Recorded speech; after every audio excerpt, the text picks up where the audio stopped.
So last time we talked, Gwyneth Westwood, the founder of My Not So Berry Challenge, grounded her daughter and our heir, Rosalie Bastianich, for staying out all night and not picking up the phone before heading with her entire family to Mount Komorebi for the Festival of Snow. As the Westwood Bastianich family was about to leave for home, Gwyneth was approached by a man with a gun. Can my girl ever get a break from men and their BS? Turns out he just wanted to woohoo with her, which is still awful. If you're trying to scare Gwyneth into woohooing with you with a gun, you tried the wrong LMAO. The family went back home and settled in for the night, Gwyneth vacuuming downstairs, Rosalie eating some dinner, and Bella and Joseph heading straight to bed. Basement bitch II is still doing what she does best, making money for the family, as if she has any other choice. Rosalie joined the school's debate team and was practicing speech in the mirror while tense. Gwyneth searched for collectibles and had a smoke.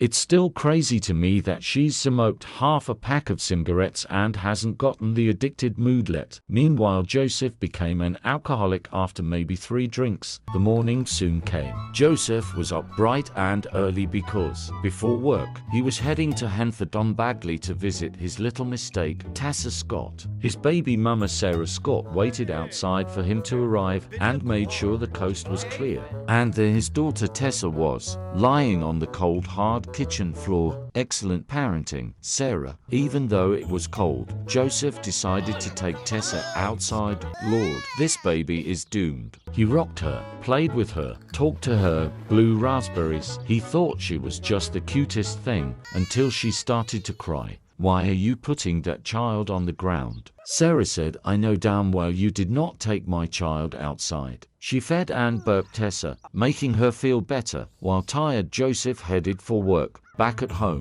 Gwyneth was trying to ease her burnout by sunbathing on her pool float and having another smoke. She still doesn't have the moodlet, but I am growing concerned. Rosalie got this text from a classmate. You're a girl. Why do you think Rosalie would be friends with you? And even though she was still grounded, she told our founder Gwyneth that she had to meet up with her best friend Finley broke to finish a school project. Gwyneth let her go. Rosalie met up with her bestie at a cafe in Willow Creek right as it was beginning to snow. Her bestie looked so good after his makeover. She liked this bad boy vibe he had going on, and she realized something else.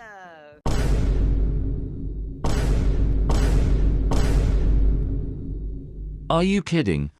Are you kidding, Rosalie? I didn't want this to happen again. Stop being so much like Autumn. Rosalie is in love with her best friend, Finley.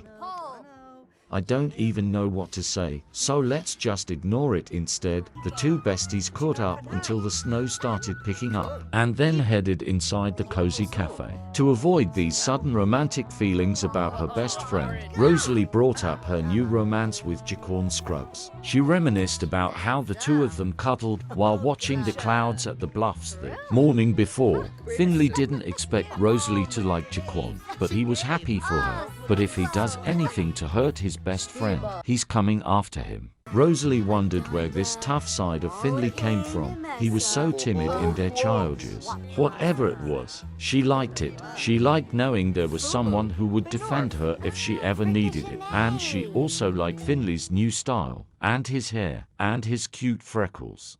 No, stop. That's her best friend she's talking about. She's sure it was just a phase. They eventually headed back to Rosalie's place, and that's when both Gwyneth and Bella were due for checkups. Rosalie was exhausted, so she napped while Finley did his homework on her computer, and Bella came back with a new diagnosis. Asthma, girl, just breathe. And why do you have brown hair now? Finley finished his homework and used this opportunity to reintroduce himself to Gwyneth. Wow. He looked so different than he did as a child. She barely recognized him. They got to know each other a lot better. Gwyneth thoroughly enjoyed the conversation. She thought Finley was sweet, handsome, and smart. She wondered if he and Rosalie were getting romantically involved. Finley was preparing to leave since Rosalie was still asleep and didn't seem like she'd be waking up anytime soon. But first, he had a look around her bedroom. He stared at her baby footprint on her birth certificate, her ultrasound photo, and lastly, at her as she slept.